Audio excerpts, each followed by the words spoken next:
Good afternoon, everyone, and thank you for joining us for this presentation about construction work on Tempe Streetcar that's going to be coming up at the end of the month, and some of the impacts that it'll have on our rail service across the system. My name is Madeline Phipps. I'm a public information specialist with Valley Metro, and today I'm going to talk specifically about a 2-week period from December 21st through January 5th of next year. Before we get started, just a few tech tips. Your microphone is muted, so if you want to ask a question or give input, use the controls on your screen. Also, on the right, on the sidebar, you can click on Handout to access live links or print out the slides to take notes or review them at a later date. And then finally, feel free to enter your questions in the chat box at any time, and we'll make sure to go over them at the very end.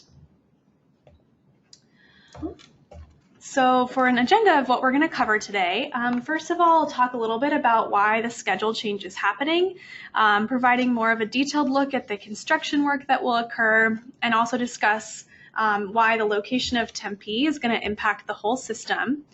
We'll also talk about how our riders will be impacted and provide an overview of the schedule change and what will be involved with that. Next, some of our communication tactics and how we're telling our riders about what they can expect. And finally, how you can help, because we want to communicate this as broadly as possible. All right, so the map that you see here shows the Tempe Streetcar route. In blue, you see the Tempe Streetcar alignment, which is currently under construction and will open in 2021. And then the yellow is the existing light rail line. So you'll notice that there are a few places where the blue and the yellow line cross. So Tempe Streetcar crosses over the light rail system. And there are a few green squares on the map that show locations where we need to install special track work so that the streetcar is able to cross over the light rail tracks. So those two green squares on the left are the two locations where the construction will be taking place that we're going to be talking about today. And it might seem kind of odd that we're talking about just this one small section of the whole light rail system, but you'll see next, this type of construction actually has a larger impact. So there are a few challenges in installing the special track work that our construction team needed to confront and overcome in order to get this work accomplished. First of all, the work involves light rail track that's being used multiple times a day by lots of light rail trains. And it's actually the section of the light rail track that is going to be replaced when this new section is installed. So obviously, while that's happening, the existing track can't be used by trains because it's being replaced. But then also we want to make sure that we minimize our impacts to riders as much as possible, even though we do need to do this work. So our construction team came up with a plan that will occur from December 21st to January 5th in order to accomplish this construction work. So during these 2 weeks, the light rail trains are going to travel on a single track, heading in both directions, eastbound and westbound. So all the trains will use one side of the track while the other side is being worked on at those two crossover points. So if you look on the map, the red section shows where that actual single tracking section will happen. So it's going to happen between the 50th Street and Washington Station and the Veterans Way and College Avenue Station.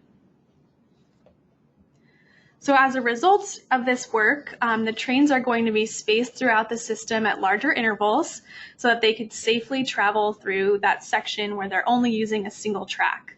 So as a result, during this 2-week period, all the trains across the system are expected to arrive at all platforms every 24 minutes. So to provide a little bit of context, on weekdays at peak hours, the interval between trains is 12 minutes. On Saturdays, it's 15, and on Sundays and holidays, it's 20 minutes. And again, although the work is happening in Tempe, the trains everywhere will be affected. All right, so some of the more fun information. We're going to be informing our riders about this schedule change in quite a few ways. Overall, we want to remind our riders and our stakeholders that this delay has a purpose, and it's a good thing overall because our system is expanding and being enhanced. So our theme for this is Pardon Our Progress, which you'll see on a lot of signage and materials all over the place. And kind of the central part of this plan is a new webpage, valleymetro.org/pardon-our-progress, which has links to the schedule that will be in effect and provides more background information on the project. You can see a little screen grab of it on the right side of the slide. You can see all the schedule links there. And then also on our website, we'll have web articles. We're going to use writer alerts and banner alerts across all the pages. We have our app Alert Valley Metro, which is able to send push notifications. And we also have emails scheduled to send out to many of our subscribers. We'll also be posting frequently on social media, and we hope that you will share our posts on your personal and organizational accounts. We also will be producing a lot of print collateral, so we'll have signs at park-in rides and rail stations, and there will be schedules produced for each station. At the right, you see an example of what one of our schedules will look like. So they are being produced individually for each station and will be unique to the direction that the train is traveling as well. And finally, we're going to have additional staff support for our rail stations after major events where we anticipate a larger amount of riders. Finally, and probably most importantly, we would appreciate any help you can give us to share this message broadly. So some of the ideas we had are sharing on social media. We'll have tweets and Facebook posts aplenty between now and through when this schedule change is taking place. So we would appreciate if you could retweet or share on your accounts when it's appropriate, perhaps before large events or days when you know you have a greater audience attention. And if you're able and have an organization website, perhaps put this information on a page that gives directions or parking or tells visitors how to travel to your location. Also posting information on internal sites or message board where your employees can see it. If any of them are transit users, they may be affected by this. And finally, if you have any regularly scheduled email newsletters that go out to your contacts, you're more than welcome to include this message there. So at this point, we'd be happy to take any of your questions. I'll go through a few of our frequently asked questions if any of you want to enter something in while I'm going through that. So to get started, how did Valley Metro choose the December 21st to January 5th window? Our team did a lot of research on ridership, and due to the number of holidays, this 2-week period is one of our lower ridership periods. So we hoped that it would affect a lower number of riders to have this temporary schedule change. Additionally, because rail operates on a Sunday schedule on holidays, there are so many holidays in this period that our riders would normally wait 20 minutes for trains on a lot of these days, so bumping that interval up to 24 hopefully won't be as much of an inconvenience as it would be if it was a higher amount of peak time travel. Second, what can I do to help get the word out? We'd appreciate your help sharing on social media, through e-newsletters, on websites, with your employees and major stakeholders, or anywhere else you can think of.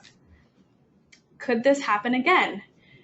There is another location on the Tempe Streetcar route that was going to require a similar type of work, but that project is much smaller in scale, so it won't be as great of an impact or as long of a duration. Those system impacts are still being finalized, but we will share them as soon as we can. And finally, where can I go for more information? We'd recommend valleymetro.org/pardon-our-progress as kind of the main hub to get all the information on this project and the schedule change.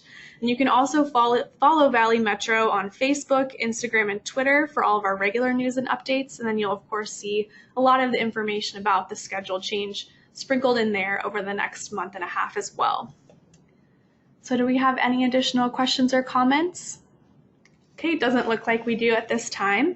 But if you have anything else you'd like to say, please feel free to contact me. My contact email is mphipps@valleymetro.org, mphipps@valleymetro.org.